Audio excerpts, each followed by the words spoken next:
na wapi tunafeli katika ndoa zetu, tunashindwa kutengeneza jamii yenye msingi mzuri. Kwanza lazima tuelewe kwamba ndoa ni masna, ndoa ni factory, ni kiwanda ambacho kinazalisha bidhaa, na kiwanda kikiwa kibovu, it's obvious kwamba na bidhaa itakuwa ni mbovu. Sahihi, fact. Maana yake ni kwamba ndoa ikiwa haina watu waliokuwa imara, waliokuwa sawasawa, waliokuwa na maadili, maana yake na kizazi kitakuwa ni kibovu. Kwa hiyo msingi wa kwanza kupata jamii iliyokuwa bora na kizazi kilichokuwa bora ni lazima ile ndoa yenyewe iwe bora. Maana yake ni kwamba nakusudia, unapotaka kwenda kuoa sharti uweze kuchagua ni mwanamke gani anakwenda kuwa mzazi wa mwanangu, mama wa mwanangu. Kwa sababu Waarabu wanasema al-ummu hiya madrasatul ula, mama ndiyo shule ya kwanza. Kwa hiyo sharti uende ukachague kwamba mimi nataka mama wa aina gani ambaye anaweza akalea mwanangu. Kwa hiyo sehemu ya kwanza tunakosea hapo kwenye kuchagua, maana yake lazima na product yetu itakuwa ni mbovu. Kumbe hapa mwanzo ndio watu wengi wanafeli. Hapo ndipo tunapokosea. Na hata wanawake vile vile wanakosea kwenye kuolewa, kwamba anakwenda kuolewa na mwanamume wa aina gani.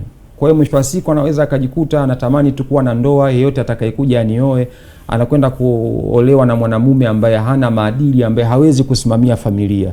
So Mwenyezi Mungu anasema ar-rijalu qawwamuna 'ala an-nisa. Naam.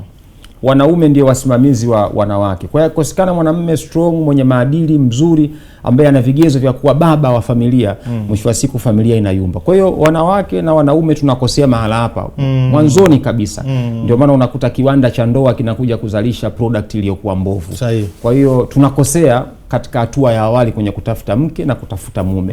Ndio maana unaona haya yote yanatokea. Sasa baadaye mnapoingia kwenye maisha ya ndoa, kizazi mtakachokipata kina adapti tabia na mwenendo wa baba na mama, kwa sababu wanasema mtoto kama unavyoona ile MTCD, umefahamu mtoto huwa anakuwa ubongo wake upo mtupu, huwa ana adapti kwa mama na adapti kwa baba. Ndio mahala pa kwanza ambapo mtoto anasoma. Kwa hiyo anachokiona kwa baba ndicho ambacho anachukua. Kwa hiyo ukiona mtoto ameharibika, tazama wazazi wake wapo kwenye hali gani. Sema nifahamu shemgema, kwa sababu wanasema al-ilmu fi sighari kan nakhshi fil hajar. Elimu udogoni kama unavyoona mtu anaenda kuchonga katika jiwe. Ukichonga katika jiwe alama inabakia. Sahihi. Kwa hiyo na mtoto vile vile anachojifunza kwa baba yake na kwa mama yake huwa kinabakia, anakwenda anakuwa nacho.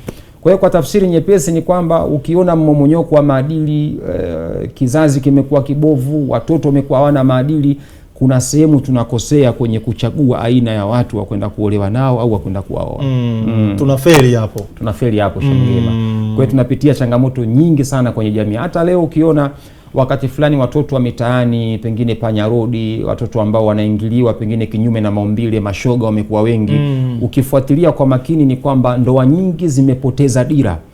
Ndoa nyingi zimepoteza uelekeo. Ndio maana wale watoto wamekosa malezi yaliyokuwa bora.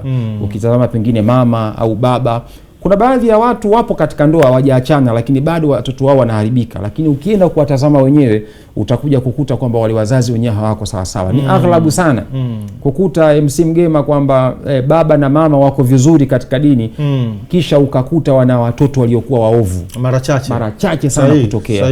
Lakini wengi wakiwa ni watu ambao wana imani na kizazi chao kinakuwa ni kizazi kilichokuwa bora.